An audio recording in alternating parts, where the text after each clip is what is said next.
उत्तर प्रदेश की राजधानी लखनऊ से है। ये एक बहुत ही अजीब और एक बहुत ही चौंकाने वाली जुर्म की कहानी है। ये कहानी है 20 मई 2023 की। लखनऊ में एक रिहायशी इलाका है चिन्हट। चिन्हट में अर्बन स्कूल के पास ही एक 3 मंजिलियों इमारत है।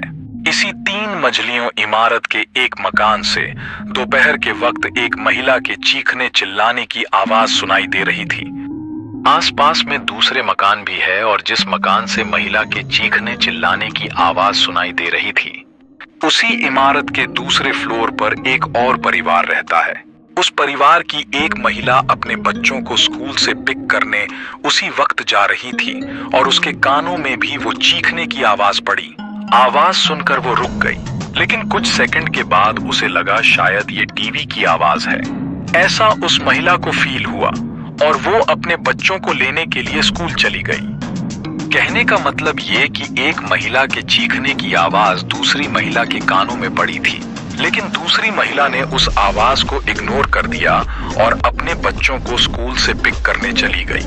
पिक करने के बाद जब वो वापस घर लौटी तो ये जो महिला है जो बच्चों को पिक करने गई थी, ये उसी बिल्डिंग के 3rd फ्लोर पर रहते थे और 2nd फ्लोर से एक महिला के चीखने की आवाज आ रही थी, जो ऑब्वियसली उसकी पड़ोसन थी। 3 मंजिली इमारत थी तो लिफ्ट तो थी नहीं, सीढ़ियों से ही 3rd फ्लोर पर जाना पड़ता था। जब वो 3rd फ्लोर पर अपने मकान में जा रही थी तो बीच में 2nd फ्लोर पर उसने जो मंजर देखा, उसे देखकर वो कांप उठी। जो महिला चीख रही थी, उस महिला की लाश उसके घर के बिल्कुल दरवाजे के थोड़ी ही दूरी पर पड़ी हुई थी और खून ही खून बिखरा हुआ था, जिसको देखकर ये साफ था कि ये मामला जो है कत्ल का है और उस महिला की किसी ने हत्या कर दी है। तब जो पहली महिला है जिसने वो आवाज सुनी थी, उसने ये रियलाइज किया कि अरे मैंने कुछ देर पहले वो आवाज सुनी थी, लेकिन मैं समझ नहीं पाई कि ये मामला क्या था। तो उसे बहुत अफसोस होता है, दुख भी हुआ और वह बहुत घबरा भी गई। इससे पहले कि मैं आगे की कहानी बताऊं, ये जो 2 महिलाएं हैं, इनके बारे में मैं आपको बता देता हूं। जिस महिला की लाश घर में पड़ी थी, वह इस पूरे इमारत की मालकिन थी, यानी इस मकान के जो मालिक है उनकी बीवी थी और उनका नाम था अनामिका सिंह। तो अनामिका की हत्या हो चुकी थी और ऊपर के फ्लोर पर 3rd फ्लोर पर जो महिला रहती थी वो इस मकान की नौकर की बीवी थी। अनामिका सिंह के घर का काम अर्जुन सोनी करता था। अर्जुन सोनी का परिवार 3rd फ्लोर पर रहता था। अर्जुन सोनी की बीवी का नाम पूजा है। तो पूजा ने वो चीखने की आवाज सुनी थी। चीखने की आवाज अनामिका की थी। पूजा ने ही पहले अनामिका को खून से लथपथ अपने घर के कमरे में फर्श पर पड़े हुए देखा। उसके बाद वो चीखती चिल्लाती हुई वहां से बाहर आई। बाहर आने के बाद उसने अपने पति अर्जुन को इसके बारे में बताया था। अर्जुन, पूजा और आसपास के तमाम लोग, इन सारे लोगों ने मिलकर अनामिका, जो कि बुरी तरह से जख्मी थी, लहूलुहान थी, उसे उठाया और उठाकर लखनऊ के ही सहारा हॉस्पिटल लेकर गए। वहां डॉक्टरों ने अनामिका को चेक किया और चेक करने के बाद उसे मृत घोषित किया। कहा कि अनामिका की मौत हो चुकी है। अनामिका के जो पति है उनका नाम है आदर्श सिंह और आदर्श सिंह वही लखनऊ में FCI यानी फूड कॉरपोरेशन ऑफ इंडिया में काम करते हैं।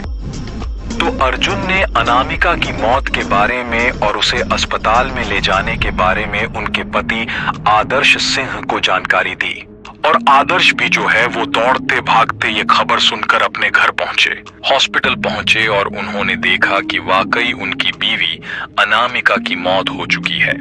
जिस वक्त अनामिका का कत्ल हुआ उस वक्त उनके घर में 1.5 साल की उनकी बेटी भी मौजूद थी, लेकिन जिसने भी अनामिका का कत्ल किया उसने उस बच्ची को छुआ तक नहीं और उसे कुछ किया भी नहीं। खबर अपने आप में बहुत विचलित करने वाली और बहुत डराने वाली थी। तो जब मर्डर जैसी भयानक घटना हो जाए तो आप समझ सकते हैं कि पूरे रिहायशी इलाके में सनसनी फैल जाएगी और ऐसा ही हुआ। पूरे चिन्हट इलाके में सनसनी फैल गई और पुलिस को इस घटना के बारे में फौरन इत्तला दी गई। लखनऊ की पुलिस, चिन्हट इलाके की पुलिस वहां मौका ये वारदात पर पहुंची और वारदात पर पहुंचने के बाद उसने इस मामले की जांच शुरू की और जैसा कि मैंने आपको बताया, 3 मंजिला इस इमारत में 2 परिवार रहते थे। एक परिवार जो इस बिल्डिंग का ऑनर था आदर्श सिंह का था और दूसरा परिवार इस बिल्डिंग का जो केयर टेकर था तो वह अर्जुन सोनी और उसका परिवार पूजा और उसके बच्चे ये सारे थर्ड फ्लोर पर रहते थे। नीचे के जो फ्लोर्स थे वो खाली थे। अब जब पुलिस वहां मौके पर पहुंची और पुलिस ने जांच शुरू की तो पुलिस ने पहले सीन ऑफ क्राइम का बारीकी से मुआयना किया और बारीकी से मुआयना करने पर पुलिस ने देखा कि घर की चीजें जो है कुछ बिक्री हुई है। हालांकि घर में कोई फोर्सफुल एंट्री के निशान नहीं थे, यानी दरवाजे पर कोई मारपीट या दरवाजा तोड़ने की कोशिश इस तरह की कोई बात नहीं थी, बल्कि जो भी कातिल था उसकी फ्रेंडली एंट्री थी। वो आराम से घर के अंदर घुस आया था, लेकिन घर के अंदर घुस आने के बाद उसकी अनामिका के साथ झड़प हुई थी और उसी झड़प में अनामिका को चाकू मारे गए थे। चाकू मारे जाने की वजह से ही अनामिका की मौत हुई थी। ये बात तो क्लियर थी। पुलिस जब वहां पर पहुंची तो पुलिस ने देखा कि घर की कुछ कीमती चीजें गायब हैं, सामान भी बिखरे हुए, जिसे देखकर पुलिस को यह मामला पहली नजर में लूटपाट का लग रहा था। लेकिन जब पुलिस की जांच जब डॉक्टरों की फॉरेंसिक की जांच की तरफ गई तो पुलिस जो है ये जानकर हैरान रह गई कि ये जो महिला है कातिल ने न सिर्फ तेजधार चाकू से उसका गला काट दिया था, बल्कि उसके जिस्म पर 35 वार किए थे। 35 टाइम्स उसको स्टेप किया गया था, चाकू मारे गए थे। अब ये अपने आप में बड़ी दिल दहलाने वाली बात थी और ये जो पैटर्न ऑफ किलिंग का था ये इस बात की तरफ भी इशारा कर रहा था कि शायद कातिल की उस महिला से कोई भयानक रंजिश रही होगी, क्योंकि आमतौर पर अगर आदमी पकड़े जाने से बचने के लिए या फिर लूटपाट की किसी घटना को अंजाम देने के लिए किसी की जान लेता है तो वो या तो गोली मारता है या अधिकतम 2-4 चाकू मारता है, हत्या कर देता और चला जाता है। लेकिन जिस तरह से 35 बार चाकू मारा गया और गला काट दिया गया, वो ये संकेत कर रहा था कि कातिल जो था वो बहुत ज्यादा गुस्से में था और वो इस महिला को किसी भी कीमत पर जिंदा नहीं छोड़ना चाहता था। और इस तरह का बदला लेने वाला रवैया जो था वो दुश्मनी के मामलों में ही दिखाई दे रहा था। तो यहाँ पर पुलिस थोड़ी उलझ गई, क्योंकि एक तरफ तो उन्हें मामला लूटपाट का लग रहा था, दूसरी तरफ उन्हें मामला रंजिश का भी लग रहा था। पुलिस एक दोराहे पर खड़ी थी। इस मामले की तफ्तीश करती हुई पुलिस ने यह तय किया कि वो बिल्डिंग और उसके आसपास जो सीसीटीवी कैमरे लगे हैं उसके सीसीटीवी फुटेज की भी जांच करेगी और कातिल की पहचान करने की कोशिश करेगी। इस कोशिश में पुलिस ने आसपास लगे तमाम सीसीटीवी कैमरा के फुटेज को खंगाली। फुटेज को खंगालने बाद एक फुटेज में पुलिस ने देखा कि इस भरी दोपहर में इस गर्मी के दिन में एक आदमी जो वहां आया था उनके घर में उस आदमी ने सिर पर टोपी पहन रखी थी और साथ ही गले में गमछा भी था जिससे उसने अपना चेहरा छुपा रखा था। इतने कपड़ों में वो आया था और ऐसे कपड़े पहनकर आया था जिससे उसका चेहरा ना दिखे, तो वो अपनी कोशिश में शुरुआती कोशिश में कामयाब रहा और उसे कोई भी देखकर पहचान नहीं पाया। ना तो उस मकान में रहने वाला अर्जुन सोनी पहचान पाया, न उसकी बीवी पूजा जिसने पहली बार लाश देखी थी वो पहचान पाई, ना ही अनामिका के पति आदर्श सिंह पहचान पाए। तो कोई उस आदमी को नहीं जानता था जो उस मकान में पहुंचा था और चेहरे पर कपड़ा बांधकर वहां पर आया था। पुलिस की जांच आप समझिए कि यहां जाकर भी थोड़ी और उलझ गई। उसे समझ में नहीं आ रहा था कि मामला लूटपाट का है या दुश्मनी का है और जिसने कत्ल किया है उसकी पहचान क्या है। तो पुलिस को क्लू भी मिल रहे थे और क्लू नहीं भी मिल रहे थे, क्योंकि तफ्तीश आगे नहीं बढ़ पा रही थी। लेकिन जब पुलिस ने घटनास्थल का निरीक्षण किया तो उन्हें घटनास्थल से एक और ऐसी इंपॉर्टेंट चीज मिली जिसने पुलिस को इस मामले में एक बहुत बड़ी लीड दी, एक बहुत बड़ा क्लू दिया, और वो इंपॉर्टेंट चीज थी विजिटिंग कार्ड। दरअसल ये जो विजिटिंग कार्ड था वो किसी इंजीनियर का था जो इंटरनेट प्रोवाइडर करता था। बेसिकली ये जो विजिटिंग कार्ड था ये जियो जो मोबाइल नेटवर्किंग कंपनी है आपको पता है और इंटरनेट प्रोवाइडर भी है, जियो कंपनी के एक इंजीनियर का एक कार्ड वहां मौके पर मिला और उस कार्ड को देखकर पुलिस को ये बात समझ में आ गई कि यहां जो भी आया था वो शायद इस मकान में मोबाइल या टीवी या ब्रॉडबैंड से रिलेटेड किसी काम के सिलसिले में ही आया था, क्योंकि उसका विजिटिंग कार्ड वहां पर मौके पर पड़ा हुआ था। पुलिस ने उस कार्ड को पिक किया और उस कार्ड को पिक करने के बाद पुलिस ने घर वालों से भी बातचीत की। पुलिस घर वालों से तो बातचीत कर ही रही थी, साथ ही पुलिस ने उस कार्ड के सहारे उस आदमी की, उस इंजीनियर की पहचान पता करने की कोशिश चालू की। पुलिस ने जियो के ऑफिस में संपर्क किया और संपर्क करके पुलिस एक पर्टिकुलर नाम बताया जो इंजीनियर का नाम था, और पुलिस ने कहा कि क्या इस नाम का आपके यहाँ कोई इंजीनियर है जो ब्रॉडबैंड का या टीवी के रिलेटेड काम देखता है, सेट टॉप बॉक्स से रिलेटेड काम देखता है, क्योंकि उसमें स्पेसिफिकेशन उस इंजीनियर का लिखा हुआ था। तो जियो वालों ने कहा कि नहीं, उनके पास ना तो ऐसा कोई इंजीनियर है और ना ही पहले कभी इस नाम का कोई इंजीनियर लखनऊ में उनके साथ काम कर चुका है। ये बात सुनकर पुलिस को अजीब लगा। अजीब इसीलिए लग रहा था क्योंकि जियो का विजिटिंग कार्ड जो पुलिस को मिला था उस पर जियो का लोगो बना हुआ था, सब कुछ था, लेकिन उस जो नाम उस कार्ड में दर्ज था उस नाम का कोई इंजीनियर जियो के साथ अपॉइंटेड नहीं था। मतलब ऐसा कोई इंजीनियर वहां पर काम नहीं कर रहा था, कम से कम लखनऊ में तो कभी काम पर नहीं रहा। ये उन लोगों ने कंफर्म कर दिया, जियो वालों ने कंफर्म कर दिया, और यहां से पुलिस का शक जो है और ज्यादा गहरा हो गया और पुलिस को लगने लगा कि इस कार्ड के पीछे ही मर्डर मिस्ट्री की सच्चाई छुपी हुई है, क्योंकि कार्ड जेन्युइन नहीं है, कार्ड फेक है। अब पुलिस की जांच इस कार्ड के इर्द गिर्द घूमने लगी और पुलिस ने अनामिका की तो खैर मौत हो चुकी थी। पुलिस ने उसके पति आदर्श सिंह से बातचीत की। आदर्श सिंह ने यह कहा कि उनके घर में जो टीवी है उस टीवी में कुछ तकलीफ, कुछ प्रॉब्लम कुछ दिनों से आ रही थी और उसके वजह से उन्होंने जियो वालों से कांटेक्ट किया था, और फिर उनके पास जियो की तरफ से एक मैसेज भी आया था और उस मैसेज में मिला था, उसमें लिखा था आपको कोई नीड या कोई हेल्प चाहते हैं तो वो इसके बारे में संपर्क कर सकते हैं। जब वो मैसेज आया तो जो अनामिका थी, उस मैसेज के जरिए अनामिका ने पहले उनसे बातचीत की जियो वालों से, और बातचीत करने के बाद एक इंजीनियर को अपने घर में आने के लिए कहा, और साथ ही उस इंजीनियर का फोन नंबर जो था अनामिका ने अपने पति आदर्श सिंह को भी दिया था। आदर्श सिंह ने भी उस इंजीनियर से बातचीत की थी और ये बात कंफर्म हो गई थी कि एक इंजीनियर उनके सेट टॉप बॉक्स को ठीक करने के लिए या चेंज करने के लिए वहां आने वाला है। तो ये चीजें एक दूसरे से जुड़ती जा रही थी। लेकिन सवाल ये है कि अगर जियो के इंजीनियर से उनकी बातचीत हुई थी, जियो का इंजीनियर उनके घर में सर्विस के लिए पहुंचा था, तो फिर जो कार्ड वहां पर मिला वो कार्ड फेक कैसे हुआ?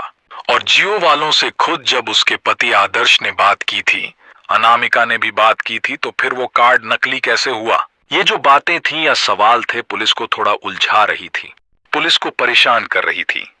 पुलिस को समझ में नहीं आ रहा था कि ये मामला ऐसा कैसा हो सकता है, क्योंकि अगर वाकई कंपनी का इंजीनियर से अगर उनकी बातचीत हो रही है तो आधिकारिक इंजीनियर ही उनके घर आएगा। कोई फर्जी आदमी फर्जी कार्ड लेकर उनके घर कैसे आ सकता है? ये बात पुलिस को समझ में नहीं आ रही थी। तो खैर पुलिस को यही तो पता लगाना था। पुलिस ने उस कार्ड में जो नंबर दर्ज था उस नंबर पर भी कॉल किया, लेकिन वो नंबर स्विच ऑफ था। लेकिन उस नंबर की सीडीआर पुलिस ने निकलवाई और उस सीडीआर का पुलिस ने बहुत बारीकी से मुआयना किया, और पुलिस ने जब उस नंबर का बहुत बारीकी से मुआयना किया सीडीआर का, तो पुलिस ने ये देखा कि उस नंबर से अनामिका की और आदर्श की जो बात हुई है वो तो हुई ही थी, लेकिन उसके अलावा भी एक और आदमी की भी बहुत खुलकर बातचीत हुई है। ये नंबर किसका था ये अब पुलिस को पता लगाना था, और पुलिस ने जब पता लगाया तो पुलिस ये जानकर दंग रह गई कि वो नंबर किसी और का नहीं बल्कि उसी मकान के 3rd फ्लोर पर रहने वाले उस बिल्डिंग के केयरटेकर अर्जुन सोनी का था। जी वही अर्जुन सोनी जिसकी बीवी पूजा ने पहली बार अनामिका की चीख सुनी थी और पहली बार पूजा नहीं अनामिका की लाश भी देखी थी, और उसका पति अर्जुन सोनी जो अनामिका की मौत के बाद या अनामिका के जख्मी होने के बाद उसे उठाकर अस्पताल ले जाने वाले लोगों में शामिल था। वो अर्जुन सोनी उस फर्जी इंजीनियर से लगातार बात कर रहा था, क्योंकि कार्ड में जो विजिटिंग कार्ड में जो नंबर लिखा हुआ था उस नंबर के साथ अर्जुन सोनी के मोबाइल नंबर। बात होने की एविडेंस जो है वो सीडीआर से रिकवर हो चुके थे। ये मामला अपने आप में काफी पेचीदा था और जब पुलिस ने अर्जुन सोनी की भूमिका इस मामले में देखी तो पुलिस के कान खड़े हो गए। पुलिस ने देर नहीं की और फौरन उसने अर्जुन सोनी को धर दबोचा। अर्जुन सोनी यानी आदर्श सिंह के मकान का केयर टेकर, यानी एक तरह से देखा जाए तो आदर्श सिंह का नौकर और उन्हीं के रहमो करम पर उनके मकान में रहने वाला एक ऐसा आदमी जिसे आदर्श सिंह ने अपने घर में सहारा दे रखा था, उस आदमी का आदर्श सिंह की बीवी अनामिका के कत्ल में रोल सामने आया था। पुलिस ने अर्जुन सोनी को गिरफ्तार कर लिया और उससे बड़ी सख्ती से पूछताछ की और उसने जो कहानी सुनाई वो कहानी बड़ी दहलाने वाली है। सबसे पहले तो मैं आपको ये बताऊं कि अर्जुन सोनी पिछले 7-8 महीनों से एम्प्लॉयड था। उसके पास कोई काम नहीं था और जब जब इस घर में केवल नौकर अर्जुन रहता था। उसकी बीवी है पूजा, जिसका मैंने जिक्र किया, उसके 2 या 3 बच्चे भी हैं। वो बाद में उसके साथ रहने आए। जब मकान बनवाया था आदर्श से मामूली किराया लेते थे। जब वह यहाँ रहने आए तो पहले तीसरी मंजिल पर उसका कमरा बनवाया ताकि उसे कोई दिक्कत न हो। किराया भी माफ कर दिया था, मदद भी करते रहते थे। आदर्श सिंह जो है, इन्होंने अर्जुन सोनी को अपने मकान में 3rd फ्लोर पर रहने के लिए दिया हुआ था और उससे किराया भी नहीं लेते थे, बल्कि उसे सिर्फ कहते थे कि तुम अपने मकान के बिजली का बिल भर देना। कहने का मतलब ये कि आदर्श सिंह ने एक तरह से अर्जुन सोनी पर बड़ी मेहरबानी कर रखी थी। लेकिन यही अर्जुन सोनी जो है, जिस थाली में खा रहा था उसी थाली में छेद करेगा, ये बात सोचना भी बड़ा अजीब लगता है। लेकिन इस मामले में हुआ यही था। अर्जुन से ये पूछा गया कि ये क्या मामला है और तुम जिससे बात कर रहे थे। जिस नंबर पर लगातार बात हो रही थी, जिसका विजिटिंग कार्ड मौके पर मिला, वो क्या मामला है? तो अर्जुन ने पूरी कहानी सुनाई।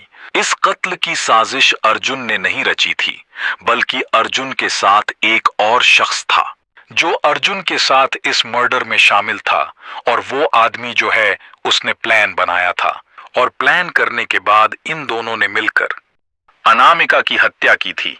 अर्जुन के उस दोस्त का या इस मर्डर में जो शामिल था उसका नाम है वीरेंद्र यादव। अर्जुन ये सोचता था कि आदर्श सिंह के मकान में किसी चीज की कमी नहीं है।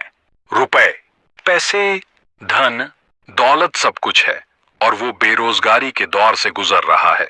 उसे उसके पास पैसे नहीं है तो अपने मकान मालिक को ही लूट लेगा, और लूट का प्लान जो है उसने वीरेंद्र यादव नाम के अपने एक दोस्त के साथ किया था। और वीरेंद्र यादव को कत्ल वाली घटना यानी 20 मई से एक रोज पहले 19 मई को लेकर वो आदर्श सिंह के घर भी गया था और ये बताया था जब उसे पता चला कि आदर्श के घर मेन जो है सेट टॉप बॉक्स में कुछ परेशानी हो रही है, तो वीरेंद्र को एक टेक्नीशियन की तरह इंट्रोड्यूस करके वो आदर्श सिंह के घर लेकर भी गया था और अनामिका से एक रोज पहले मिलवाया भी था। उस समय वीरेंद्र ने खुद को टेक्नीशियन बताते हुए ये भी बताया था कि आपके सेट टॉप बॉक्स में कुछ प्रॉब्लम है, इसे रिप्लेस करना होगा।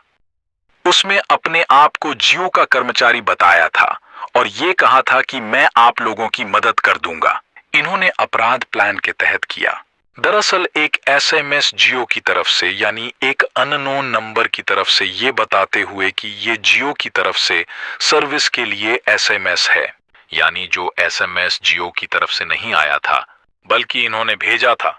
उन्होंने एक मैसेज भेजा अनामिका के मोबाइल नंबर पर और अनामिका ने जब वो मोबाइल नंबर पर मैसेज देखा, उस पर जब मैसेज उसको मिला तो उसको लगा कि शायद जियो वालों ने खुद ही मैसेज भेजा है। तो उसके बाद उन्होंने फिर उस नंबर पर बातचीत की और बातचीत करने के बाद उन्होंने अपने पति से भी फोन पर उसी नंबर पर बातचीत करवाई और फाइनली ये तय हुआ कि एक इंजीनियर आपके घर में सर्विस के लिए आने वाला है। 20 को सर्विस के लिए पहुंचेगा तो 20 मई की दोपहर को सर्विस के लिए जो आदमी आया वो कोई और नहीं बल्कि वीरेंद्र यादव ही था, जो 1, दिन पहले अर्जुन के साथ इनके घर में आया था और अर्जुन ने ही उसे मोबाइल और इंटरनेट इंजीनियर के तौर पर इंट्रोड्यूस करवाया था। और वीरेंद्र जो है दूसरे दिन भी जियो के कर्मचारी बनकर वहां पर आया और एक फेक आईडी कार्ड के साथ आया, क्योंकि उसने अपनी असली पहचान नहीं बताई थी। और आने के बाद वीरेंद्र ने अनामिका को घर में अकेला पाकर उससे लूटपाट करने की कोशिश की और यही प्लान भी था कि लूटपाट करेंगे। लेकिन जब लूटपाट करने की कोशिश की तो अनामिका ने जो है वहां इसका विरोध किया और एक तरह से वीरेंद्र के आड़े आ गई। वीरेंद्र पहले से तैयार होकर आया था। सेट टॉप बॉक्स वगैरह से उसका कोई वास्ता नहीं था। क्रिमिनल माइंडेड आदमी था और उसने जब अनामिका उसके आड़े आ गई, लूटपाट में अड़चन लगाने लगी, चिल्लाने लगी, तो उसने फिर अपने चाकू से अनामिका पर हमला कर दिया। और वो इतना गुस्से में आ गया कि उसने ना सिर्फ अनामिका का गला काटा बल्कि उसे 35 बार चाकू मारे। शरीर का कोई ऐसा हिस्सा नहीं था जहां पर जख्म ना हो, पूरा शरीर ही छलनी कर दिया। आखिरी सांस तक चाकू से गोदता रहा। सिर पर भी भारी चीज से एक बार वार किया। ये खुलासा अनामिका की पोस्टमार्टम रिपोर्ट से हुआ है।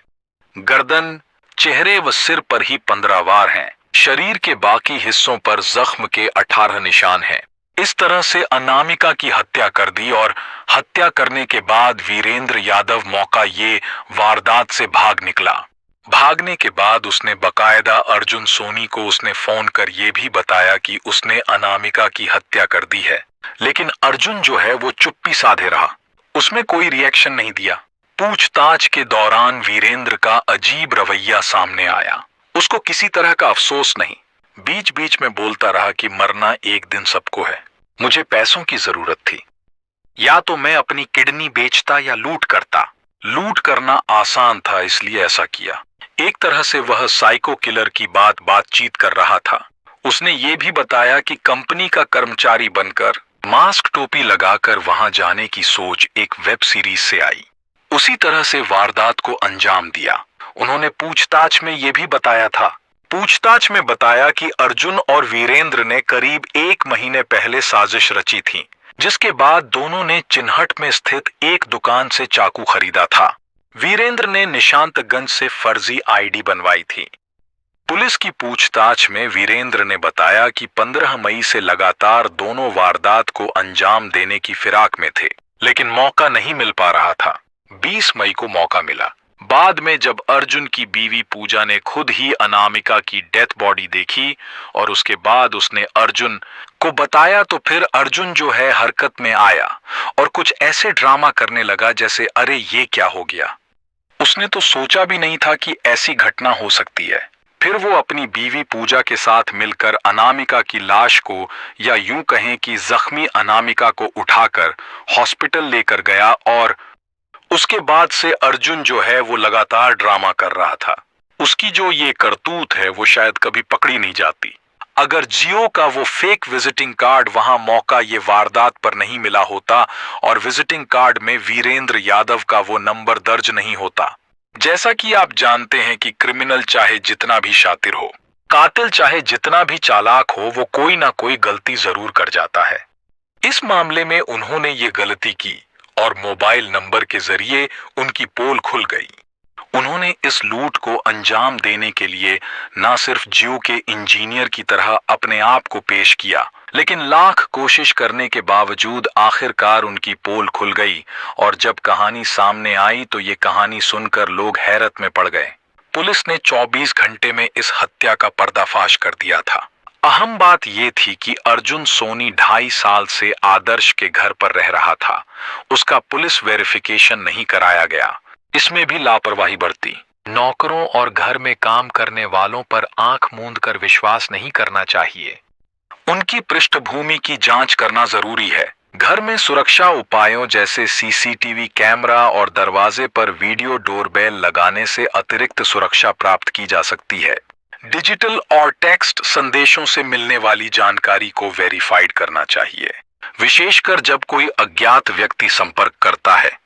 आज की कहानी आपको कैसे लगी कमेंट करके जरूर बताना। क्राइम की दुनिया से जुड़ी ऐसी ही दिल दहला देने वाली कहानियों के लिए हमारे साथ लगातार जुड़े रहें।